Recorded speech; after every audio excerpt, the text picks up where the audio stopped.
What up, Future Gerd here. Just with a quick heads up, we had some mic issues on Kateline's end, so we had to go with her Zoom audio. So it's not ideal, but it's totally fine. And you know what? Here's the good news. We got a banging it for you today. Murphdog's back. I mean, we went to the vault for it, but Murphdog's back, baby. So you're going to forget all about the mic issue, and all shall return to normal mic quality-wise next week. All right, here we go. I'm Lester Holt.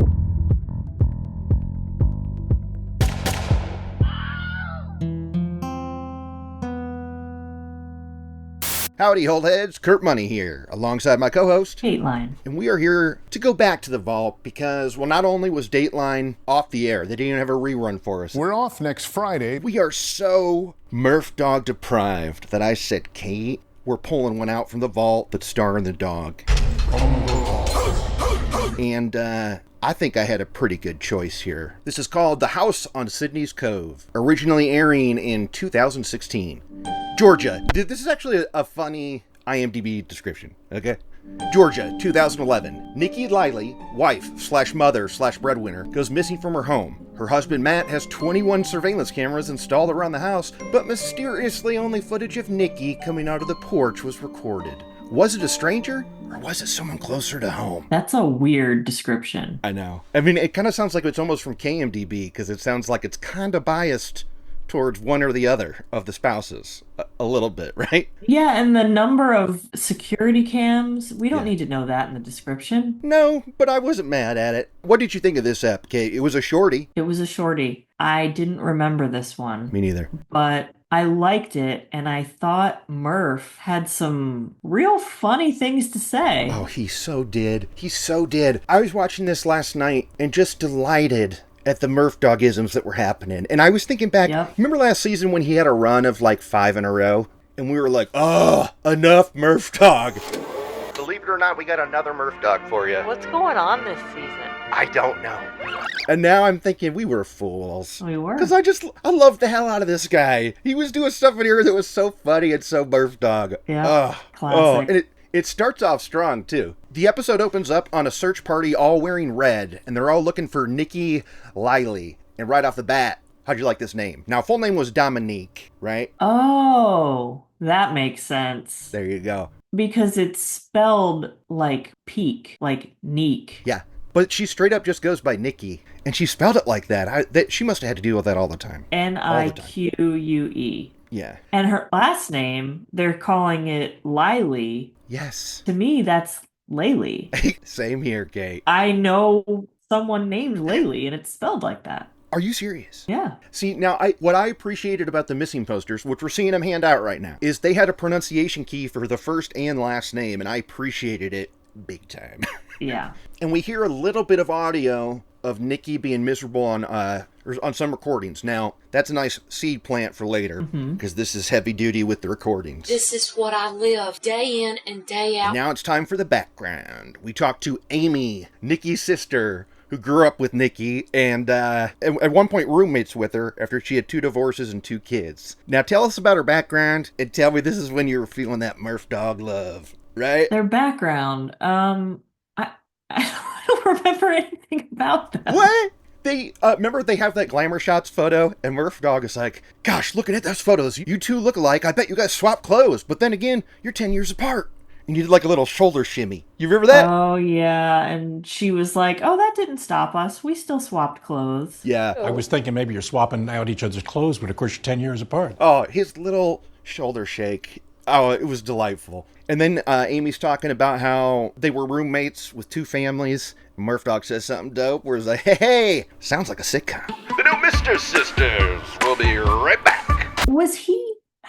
Is it just me, or was he kind of he was being extra? Let me just say that.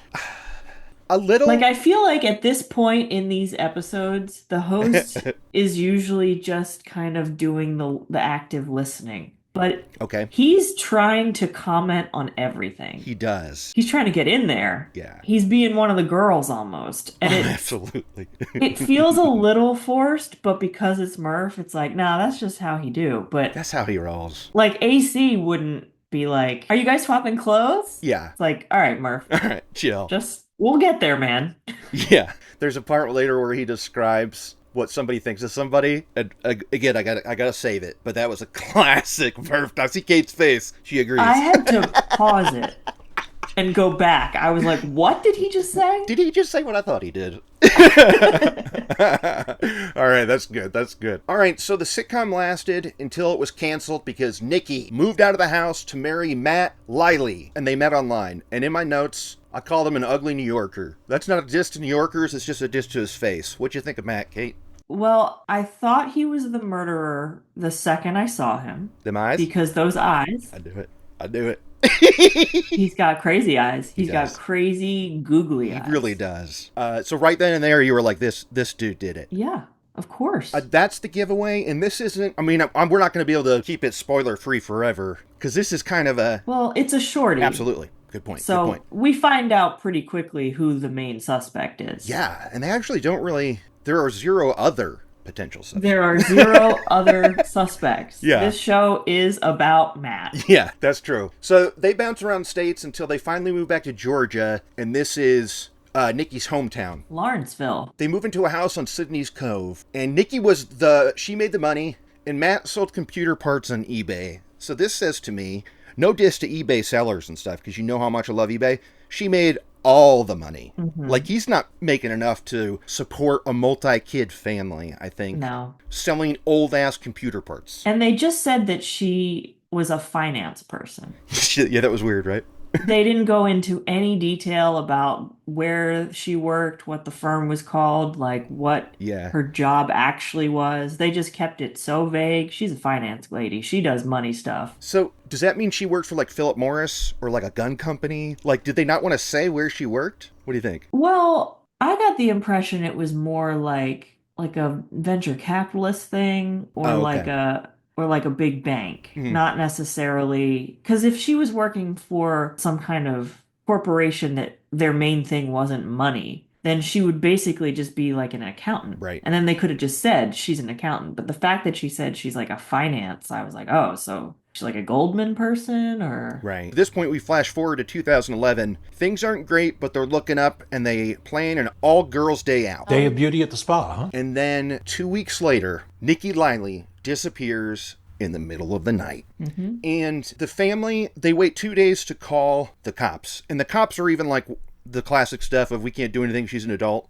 And so this was a great idea on their part. They think news doesn't care about a middle-aged woman who disappears, but they'll care about 100 people wearing all red looking for her or signs of where she's been. How about this move? This was smart, but I thought it was so interesting that they had news cameras on them for a lot of the search. And at least the way it was cut together, the news cameras were there when her body was found. Yeah. They were also there following Nique's mother, going door to door and getting screamed at by people when she'd walk onto their property. And I'm like, there's that Southern hospitality. Because that's a lie. Absolutely. And this is great proof of it. I've never been so furious at an entire neighborhood as I was in these 5 minutes, okay?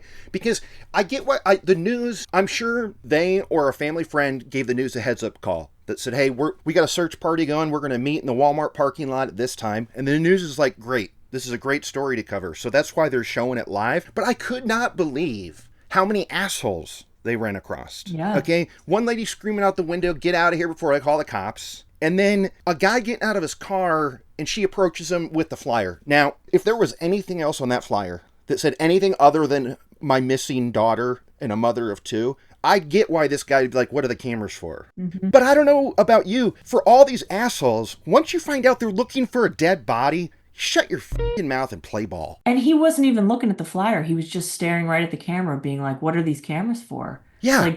You need to investigate that guy. Because he's guilty of something. What's he up to with that orange? He seriously was only looking at the camera. Yeah. That's a guilty person move. Okay, so the neighborhood sucks. What could they be complaining about? Like news vans? People knocking on their doors? What do you think? This is America. Yeah. Get off my lawn. Yeah. I don't care if you're an 85-year-old woman who has a daughter missing. Get off my lawn. Like, this is real America. Yeah. Sadly, that's true. I think that's what it is. Different places in the country like to act like they are special, neighborly, a really tight-knit, safe community. No, there's dickheads, assholes, gun-toting nut jobs in all parts of this country. Agreed. I really loved that Murphdog did shout it out like you did. Where's that Southern hospitality? Like, that was a good point from Murphdog. I was like, nice, dude. Even though Southern hospitality may have been in short supply that day. Get out here before I call the cops. Just like if you go to the big city, you go to like New York, it's not just going to be a bunch of like Italian Goombas telling you to fuck off. There's going to be regular people there too. The stereotypes aren't real. I agree with that. Like, for instance, there's ugly people in Hollywood. Yeah. That's a classic one where everybody's gorgeous. And it's like, that ain't true either, y'all. It's all people with plastic in their faces and fake lips. It's like, no, it's actually a city like any other. There's people of all kinds. All kinds. Real quick before I forget, we do see the sister Amy's wedding footage and Nikki giving a toast. And you know they were rocking out to We Are Family, right? How many times have you cut a rug to that at a wedding? Me? Countless. Countless. Do you go to a lot of weddings, Kurt? I don't know. Maybe I used to. I haven't been in a long time. And even thinking of it now stresses me out because I've got 0 things I could wear. Okay? Same. 0. Same, dude. When my sister got married, I was stressing about what to wear for months and months. And I finally bought something and I hated it and I looked dumb. Yeah. And all the pictures, I'm like, ugh. Yeah. That's the last wedding I went to, and that was like years ago. Then later that night, boogie into what else? We Are Family. But anyway, wedding, boom. We're back to the day where Nikki's missing and they're looking for her. And we talked to Allison Rockwell, a co-worker of Nikki's.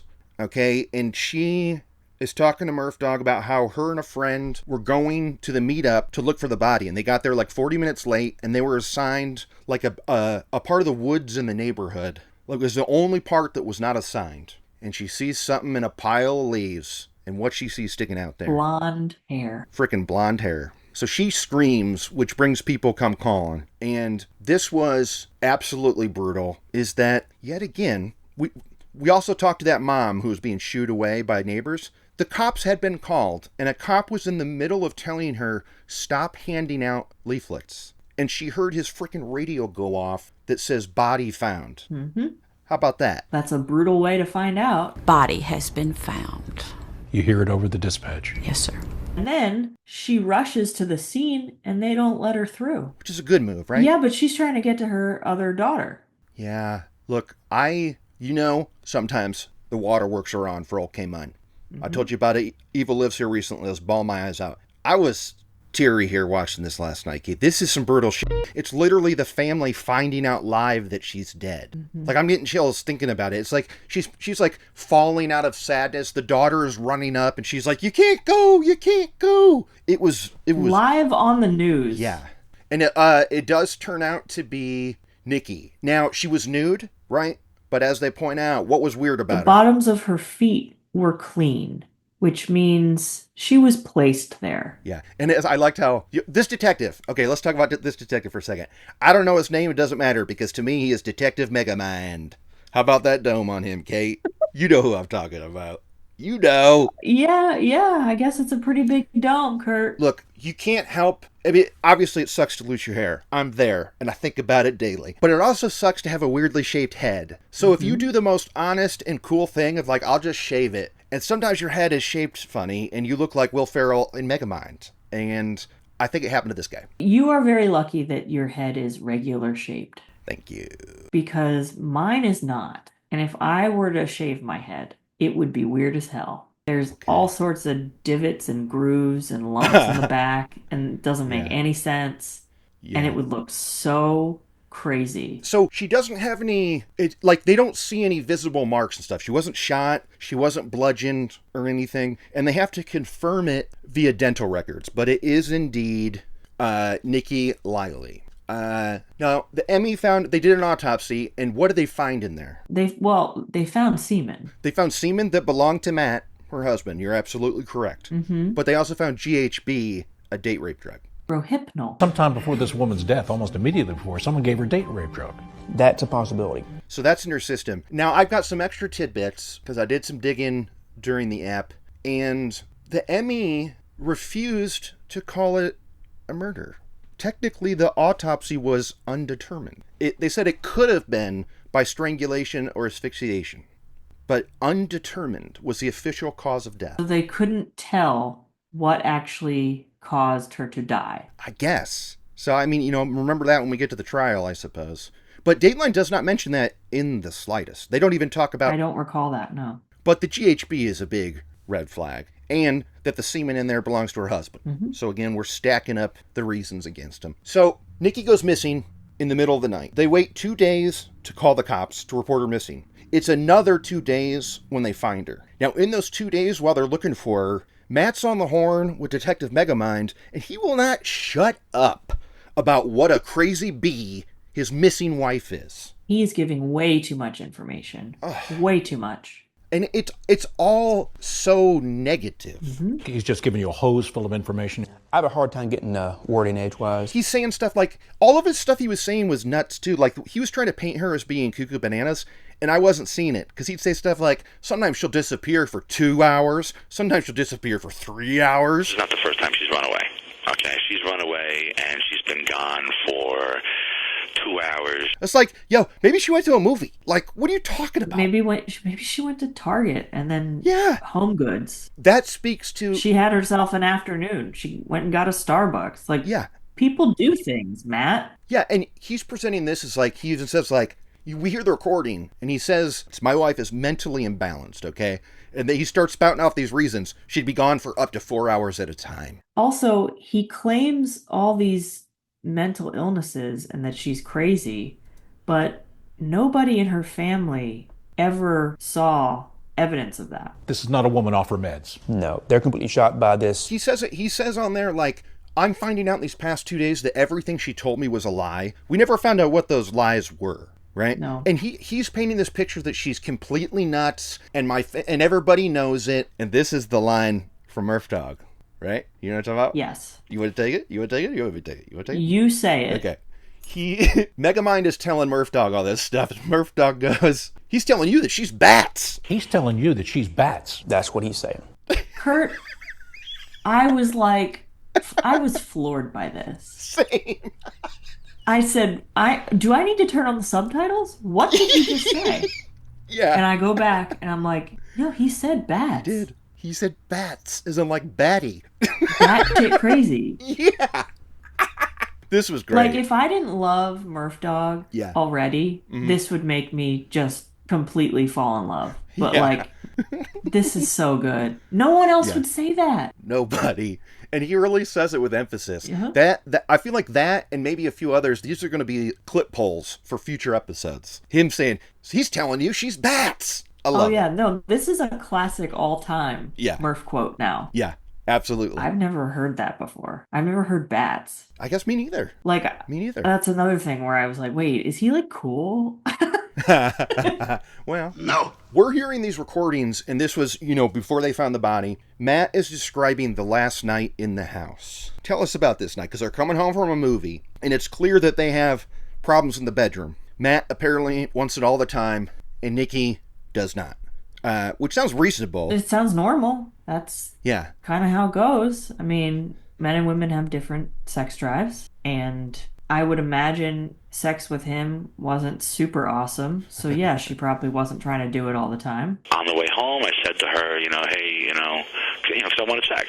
So I said to her, hey, how about you put on an outfit? He wanted to put on a little sexy costume of some kind, huh? Correct. Yeah, and there's a part later where she says, you assume if we don't have sex for 2 days, I'm in strike mode. That is my nightmare. Yeah, agreed. To think if you don't do it on the daily, it's going to be an issue in 48 hours. So it's like no matter what, you're either going to have to fight about having sex or have sex all the time. Because that's what it should be like. Yeah. It shouldn't be a fun thing that everybody enjoys. Oh, certainly not. It should be an argument, a battle on the daily. Yeah. And then he tried to act like she has self-confidence issues pertaining to sex. Like, yeah, you kind of sounds like you made those issues because now she thinks that maybe that's all she's worth to you. And if she needs a break because you're like 5 times as big as her, she can't get that, or else you accuse her of like being cold. Yeah, Of course she's self-conscious. Yeah. Because you're manipulating the shit out of her. Yeah, and when they're on the way home from the movie and he's saying it was a good night,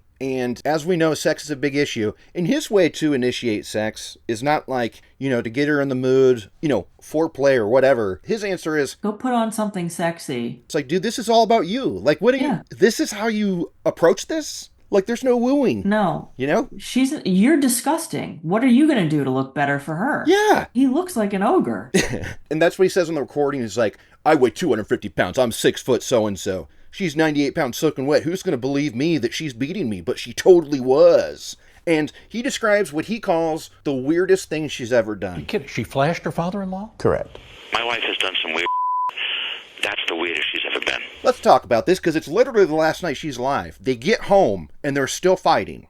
And the fighting goes up to the bedroom. And Matt, in his wisdom, because his dad was visiting at the time, what do you do when you're arguing about sex with your wife, but ask your dad to come into the bedroom? Yeah. And ask his thoughts? Yeah, bring in dad. That's something you want your dad to hear you talking about, for sure. And you know what? Why not invite him to join in on the sex? Because that's what he implied that Nique did. Right.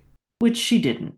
We know she didn't do that. So now it's 2 verse 1. Like, she's in her bedroom with her shitty husband and her shitty husband's dad. Mm-hmm. Okay? And she, according to them, again, this is only coming from them, right? We didn't hear recording of this. But according to them, she snapped, tore her shirt off, boobs hanging out, and says, like, why don't you just want to F me right now? Is that what family does? I mean, holy cow. She rips her shirt off with her hanging out. No bra, nothing. What are you thinking about this? I don't think that ever happened. I think that his dad knows that he killed his wife and is helping him cover it up by pretending like he witnessed these events happen. You think he lied about it on the stand later? Yes, I do. You think old Thaddeus or whatever his name was? Yep. Okay. Look, I'll say, even if she did do it, I don't think it's that weird. It's an extreme move. But again, she's being cornered for a fight about sex, and he brings his dad in. Yeah. Like, so I'm not judging her in this moment either. Because it is weird that he's in there. So she's like, oh, you want to ask your dad? Okay, then here. Look, I'm naked now. And I'll bet what happened was, they all flipped out, and then dad went back to the spare bedroom where he's supposed to be. So it kind of sounds like it worked, right? I bet it diffused the fight. So you think it happened? I think it could have. I think it absolutely could have. I don't know if I see, because when we see the father-in-law up on the stand, he's kind of doddering. She tore off her top and says, come on, let's go. Let's F like a family. He's like a slow old guy. I think he was fooled. I think what happened was Matt ushered his dad to bed, and they kept fighting, and what we're about to talk about happened. So I think in the father-in-law's eyes, it does look kind of crazy. But nobody's pointing out, why were you asked to come up to the bedroom, dude? That's weird as hell. It's weird as hell. And again, at this point, this is all coming from Matt pre-body being found, mm-hmm. right? Because these are recordings with Detective Megamind. Because as soon as they find that body, Matt lawyers up and literally moves. He does. Matt Leili may well have been sick of talking to the cops. On the call, he's saying, so after that, the fight kept going, and I just went downstairs to my couch to sleep. And then I wake up at 6 a.m. and I see a light on, and I go up there to look for her, and her purse is there, and all her stuff is there, but she's not there. And that's when I realized that, you know what she did? She turned off the security cameras, because she knows I hate that. She always shuts it off when she leaves, when she's pissed off, because she knows it pisses me off. Now this, I think, is complete horseshit. Uh-huh. This, we can agree, is a lie straight up. Yeah, because he turned off the cameras because they were going to show how he took her lifeless body down the driveway and out to that wooded area near their neighborhood. Yeah, I don't think he turned them off. I think he deleted that footage when he came back at 6 a.m. He or did, whatever. Because we see later when they bring in an expert that is what he thinks too. Yeah, I mean, just the idea that she turned it off, let's unwrap this, because there's 21 cameras. I'm sure they're all attached to the same system. And we see like a server tower and like 5 monitors, right? Mm-hmm. You think during this time when she's so pissed that she has to leave, there's not a light switch on the wall that's like security camera off, right? Mm-hmm. You think she's going behind the computer and flicking the switch? Like, how is she turning this off so quickly? I don't buy it. I don't buy it because no, that is the kind of thing that would kept a record of. It would say, like, system turned on or activated at this time or that time. Like, this is all... Yeah, it's all bullshit. How about these cameras, right? Because they've got a ton outside, but he's got one attached to the TV pointed at the couch. Turning their home into a virtual North Korea. Lenses aimed at them as they sat on the couch and watched TV. That's psychopath behavior, and it's not hidden in a teddy bear or like a ring cam. It's a giant white piece of plastic. It's insane. Could you imagine watching TV with that thing looking at you? We saw that before, but at least it was hidden behind a grate in the wall. Yeah, it was in the vent. Mm-hmm. I was thinking of that fucker too. Yeah. So this is similar to that case, actually, where this is a man who has total control over the house and his wife. So when she is gone for like 2-3 hours, that's unacceptable to him. He needs to know where she is at all times. He's got cameras filming her every move. Yeah, phone is tracked. All landline calls are recorded. In and out of that house, phone calls are recorded. Psycho. That's psychotic. Why? Yeah. You could convince me that those cameras outside are either you're in a squabble with a neighbor, because that's classic fear thy neighbor stuff, or you're just worried about being robbed. But I truly want to hear Matt tell me why he had a camera pointed at the couch. What's the point, bro? What's the point? Detective Megamind, I think he says at one point, this is a nice neighborhood. It's safe. There's low crime. There's not any low crime. There's no break-ins. So the Fort Knox of it all is really unnecessary. Yeah, and this part's great too. I think this has got to be the first time we've heard the actual words. But Murphdog says, because the cops show up there after they find the body, they want to search the house and stuff, and they're shocked to see what is Fort Knox, as Murphdog calls it, and less like a house in the burbs. Murphdog said the burbs in this episode. Huh? But he didn't mean the movie. I don't care. I don't care. I don't care. Appeared more appropriate to Fort Knox than a house in the burbs. So now the cops are like, well, hopefully we can get something from this footage because Matt's not talking anymore. The cops now are going to talk to the family because according to Matt, his wife is bonkers. And Murphdog says bonkers, which is funny. Particularly Matt's claim that his wife was bonkers. But what happens when the cops talk to the other family members? Do they know anything that Matt's talking about? Have they... No, they've never seen this side of her at all. She's not crazy. So this is when they confirm, like some time passes, they confirm the semen in her was Matt's. That's not enough for an arrest though, so they've got to leave that be. Now, they review the tapes and the number of the videotapes. I'm not even talking about the audio that we hear throughout the episode. The sheer number of this stuff is staggering. It was over 500,000 video clips. Insane. Even if they're only 3 seconds long, like weren't you shocked we didn't see more footage? I wanted to see more footage of them being spied on just in regular day life. I wanted to see that couch angle, them sitting there. Like I know that he deleted footage stuff. Of them coming and going a lot. Yeah.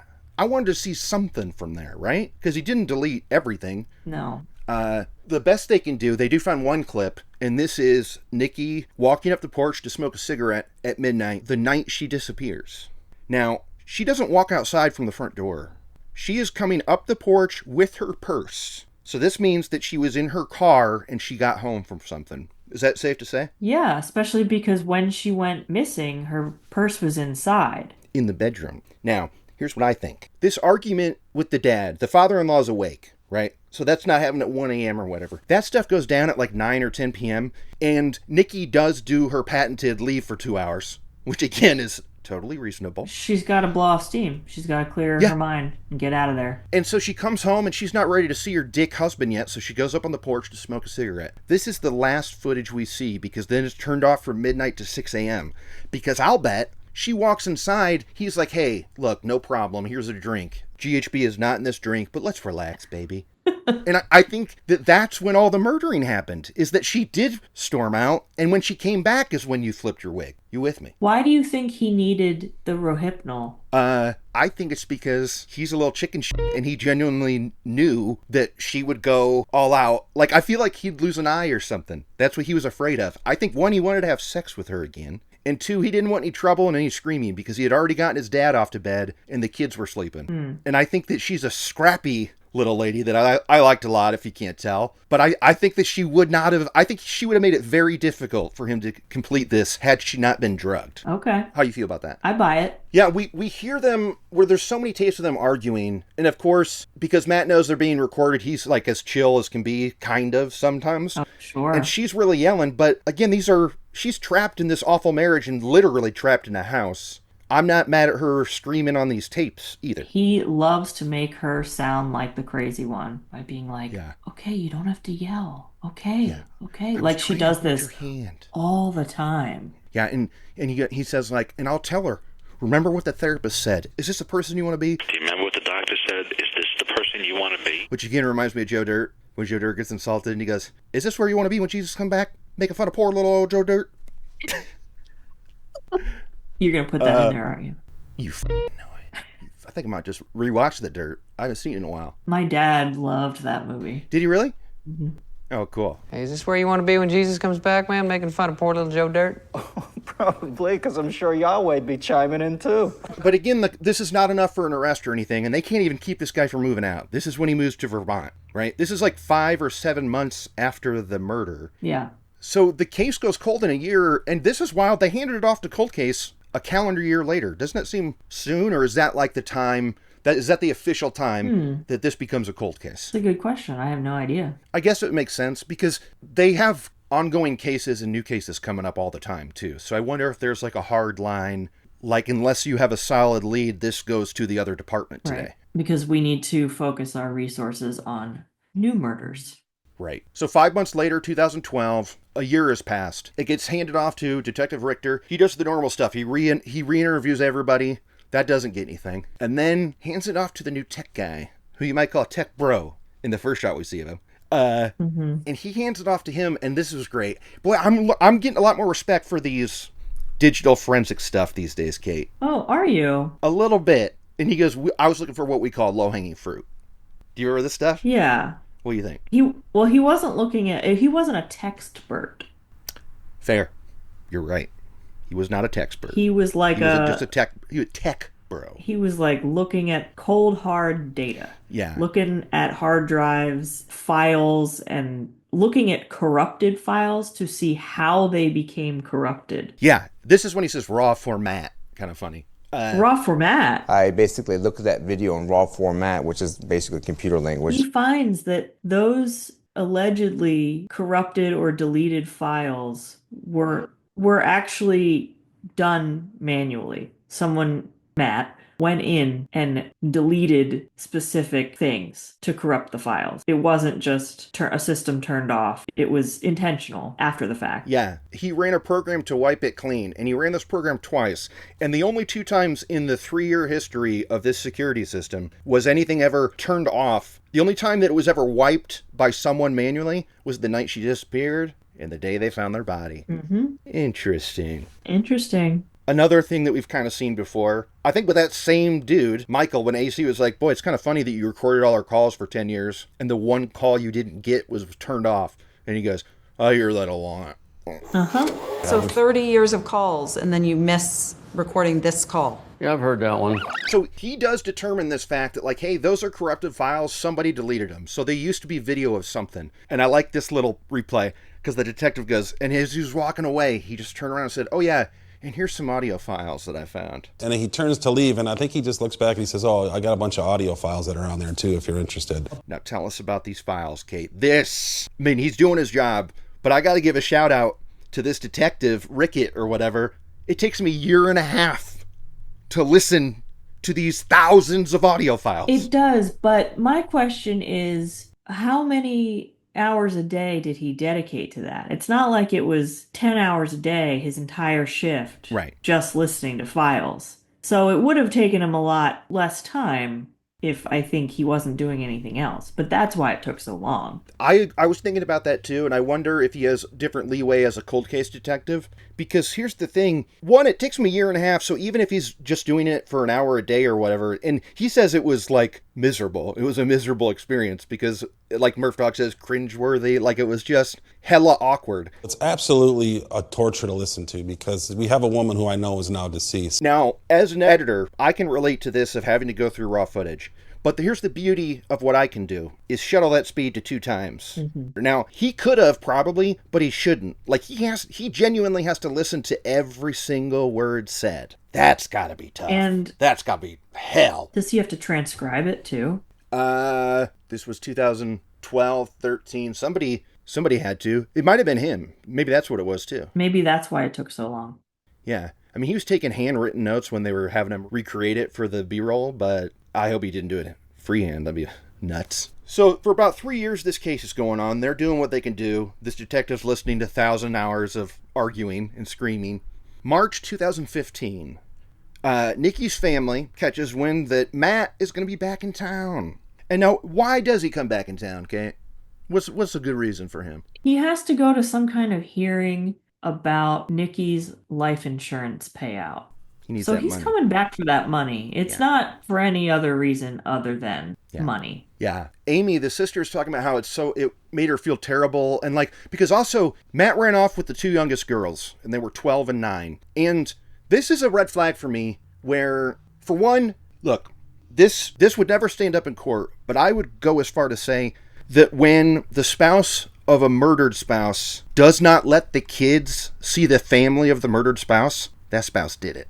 What do you think? Yes. I think without fail. Yeah. And this is another example of it because he's got to manipulate them. He does not let them talk to that family at all. He's supposed to set up a Skype account and all this. He was to provide us with telephone number. He was to set up a Skype account so that we could talk with the girls. Nothing. None of that happens. And in that time, he's brainwashing them and turning them on the rest of Nique's family. So they're too young to really remember specific things. Yeah. They just believe what he tells them. We're going to see how that years of manipulation happened in the trial. But first we got to arrest his ass. And this was another great Murphdog moment, right? Because Amy, the sister, goes to the court for the hearing.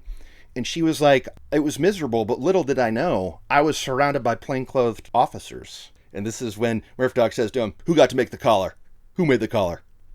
That was good. Who makes the collar? How's it go down? And he's arrested not only for murder, but for sexual assault and eavesdropping. So I'm liking these charges, too. Yeah. So before the trial starts, Murphdog talks about this YouTube video that the 2 young daughters recorded. Now, they were 12 and 9 when they left, and they're 14 and 17, I think, when this trial happens. And this is segment time. B-roll, you busted. Because Dateline does not have any of the footage from the YouTube, so they just show 2 different ways to upload a video. Like close-ups of a cursor. It said, click this button for upload file, or it was when it's in the middle of the screen and you can click the logo to upload. It's the same damn thing.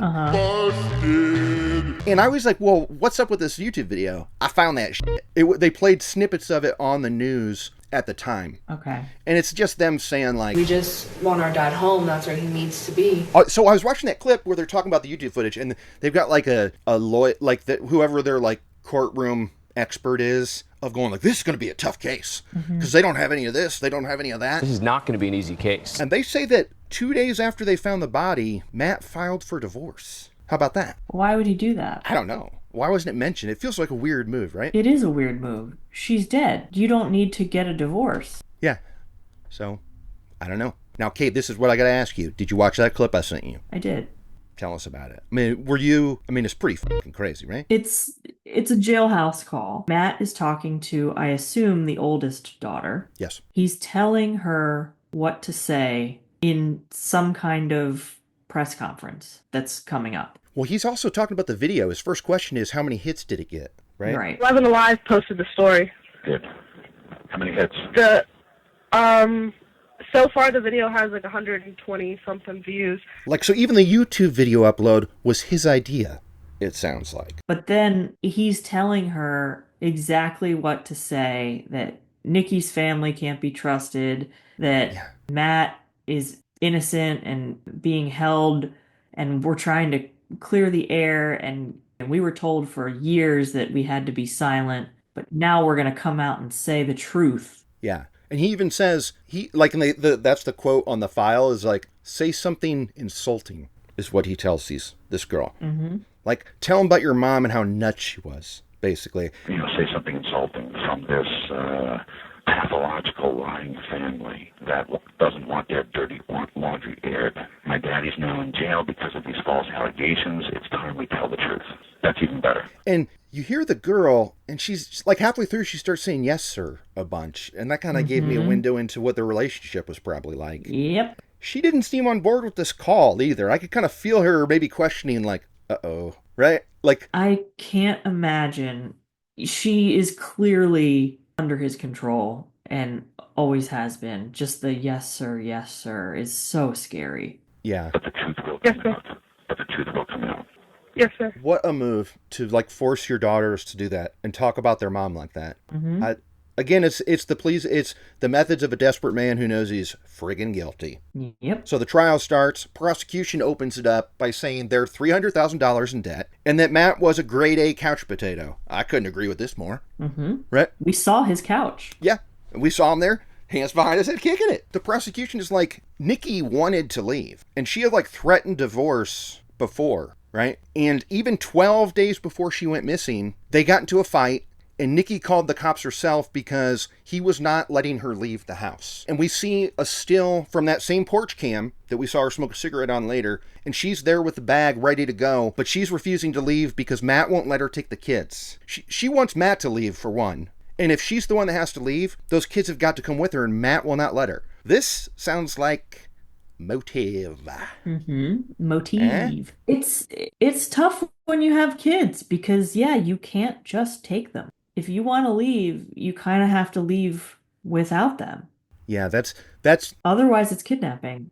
I was going to say, that's like a third of Evil Lives Here stuff. Mm-hmm. I wanted to leave, but the kids, the poor kids are always used as leverage. Mm-hmm. So she's out there with her bag packed and stuff. And as the prosecution says, the prosecutor who talks to Murphdog is like, he drugged her, raped her, strangled her to death, and got rid of the body. And I like that Murphdog is like, but not on purpose. And she goes, no, on purpose. Mm-hmm. Like this was his plan. Not meaning to, maybe. Oh, I think he meant to. I think he'd had it. Hey, what was up? What was up? I don't remember. What was that? We can talk about the same thing right now? Yes. Say it. Was that the court stenographer? Yes! What did she have in her mouth? I can only assume it's to block off noise while she says into the computer what the people are saying, right? But they type it. That's what I thought. But Holtheads, I love this, boy. We are on the same wavelength with this ep cake. She's holding, looks like suction cups over her mouth and is like following whoever's talking. I mean, I can only believe... It looked like a barcode scanner. Yes. Covering her mouth. And then I was like, oh, does she have like really intense asthma? Yeah.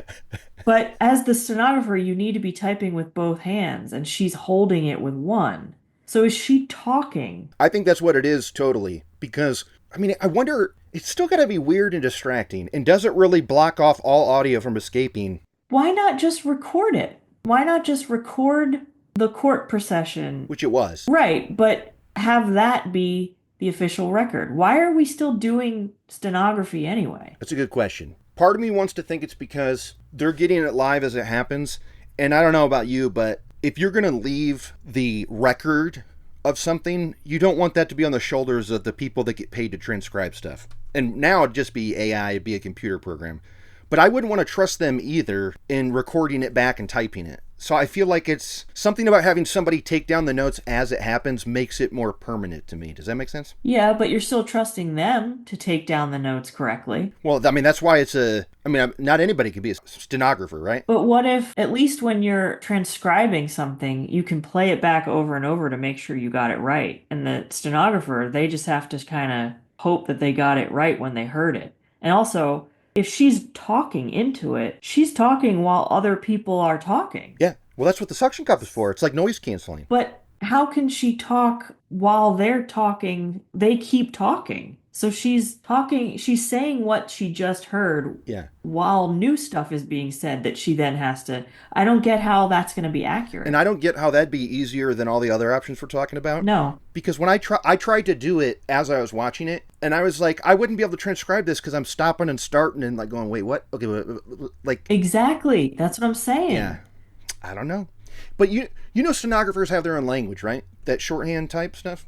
Yes. I don't know how that works, and I don't know how does shorthand need to be updated for new stuff? Because there wasn't a shorthand for the word iPhone until 15 years ago. Do you know what I'm saying? Like, I do. And does the shorthand cover inflection and like slang and stuttering and just details? Because if you're just putting a symbol or a dash, a short version of a word that means something else, you're not picking up all the little nuance. Yeah.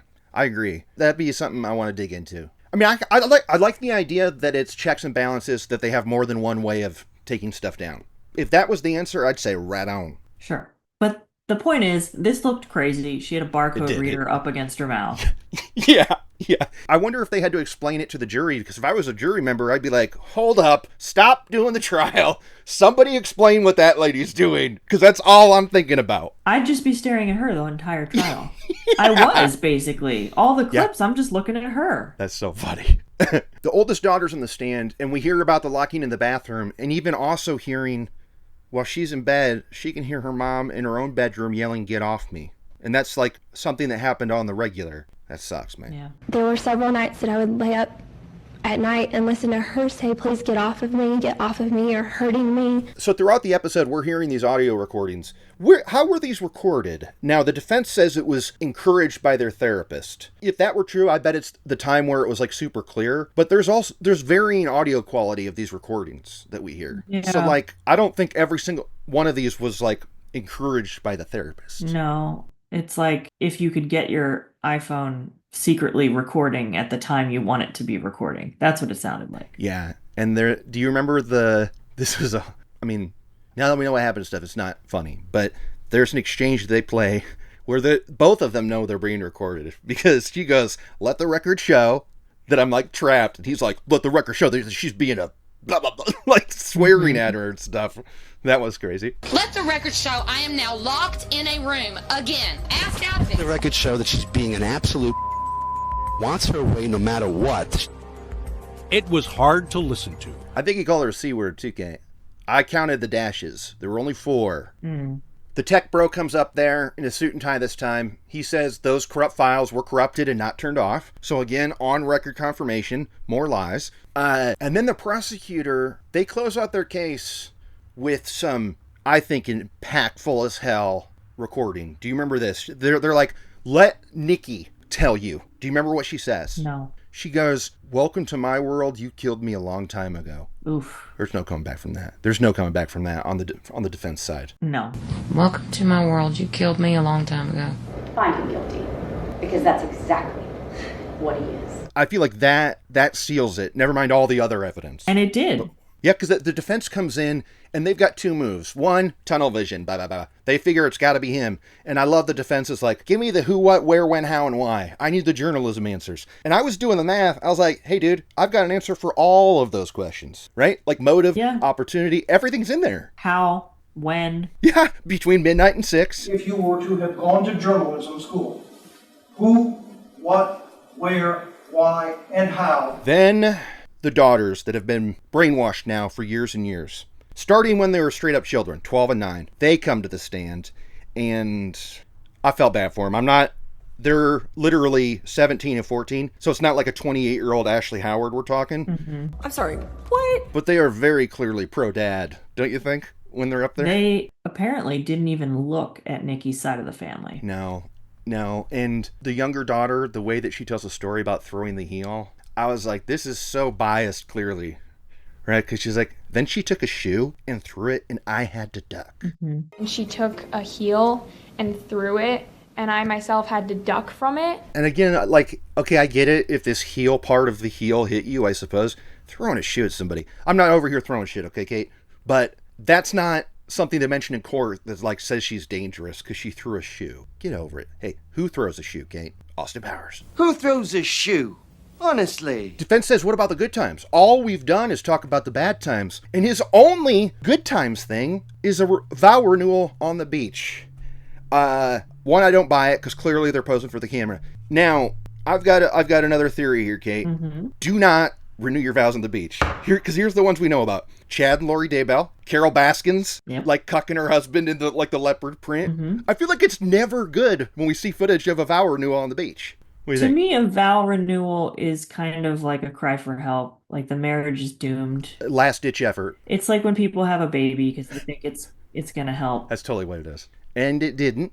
And luckily, no drama at the verdict because it takes them 3 hours. He's guilty. As to count one, we, the jury, found the defendant guilty of malice murder. Life without parole. And we see his daughters storming off, not talking to anybody. Really was some dude. And I hope that they are able to realize as they get older what happened and reconnect with Nique's family.